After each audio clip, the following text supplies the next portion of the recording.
Welcome to the State of the Union from Brussels.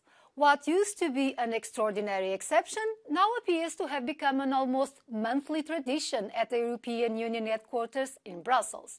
Hundreds of tractors on the streets and farmers resorting to sometimes violent actions to attract the attention of agriculture ministers who were in the city this week. Ministers discussed new measures to respond to farmers' complaints about loss of income, although they have already obtained concessions such as the relaxation of some administrative and environmental rules. In fact, farmers are a driving force against the nature restoration law, which was on the agenda of another meeting of environment ministers. One of them passionately explained that nature and agriculture are two sides of the same coin. Protecting the nature restoration law is one of the best ways of getting income to our farmers. A green climate farm or carbon farming where we get real transparent monitoring of what's happening in our natural systems is what we need, and then to pay our farmers for their real skill in protecting nature as well as providing food. Let's start with that, not abandoning nature restoration as some people seem to be discussing today.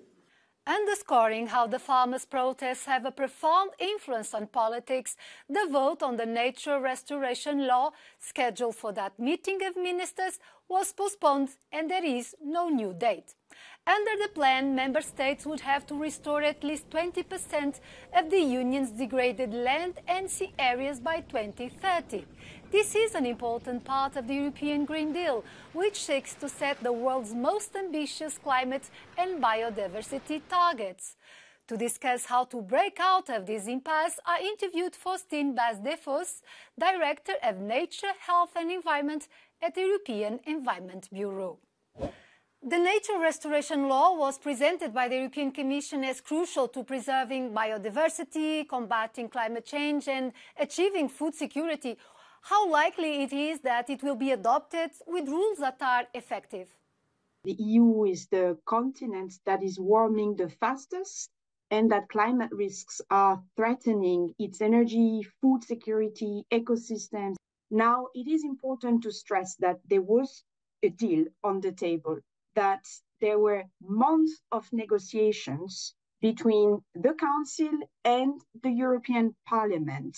What happened, unfortunately, was that at the very last minute, Hungary decided to change its position, and therefore there was no majority for the deal anymore.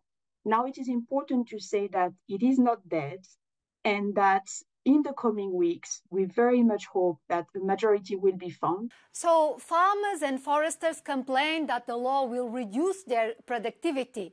But some politicians and scientists have said that they could also receive money from the Common Agriculture Policy to play a new role in nature preservation. Would this be a viable solution? Well, nature restoration is a necessity for the resilience of farming as well. Farming depends on nature. We should not oppose agriculture and environment. This is definitely wrong. The cap is, more than 30% of the EU budget already. It's over 55 billions of euros that are spent annually in the farm sector, taxpayers' money.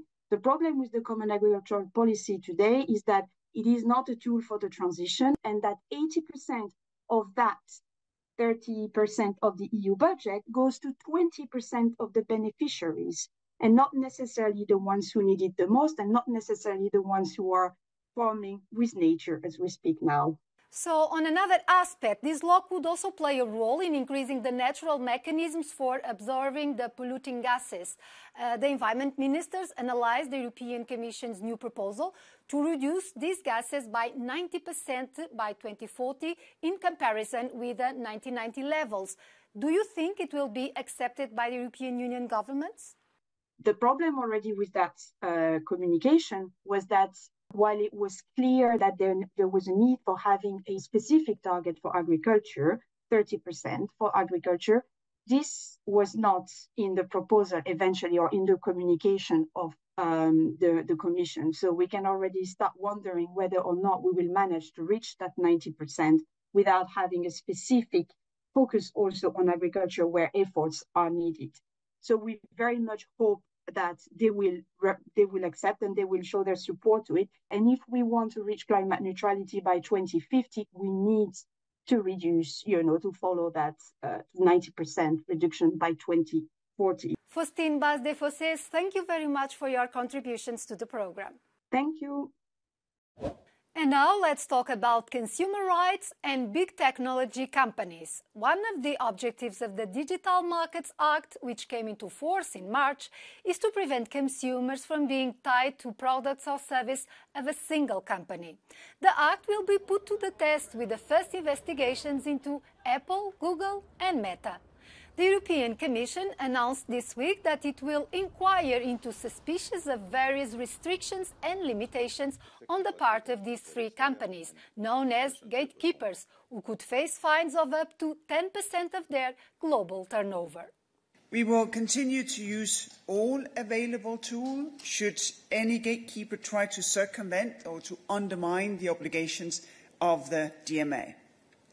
It's important for us to achieve the objectives of the DMA, such that consumers have the benefits of open, contestable markets, a market-will competition. And now a reminder not to forget the supplies to celebrate Easter Sunday on the last day of March. Chocolate is often offered in very specific formats, eggs and bunnies. There are many options on the market, but be aware that the price of some popular brands has increased by more than 50% compared to last year.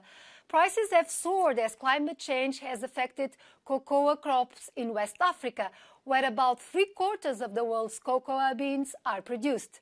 Therefore, chocolate this year may taste slightly bitter this holiday. This concludes our edition. Thank you for watching.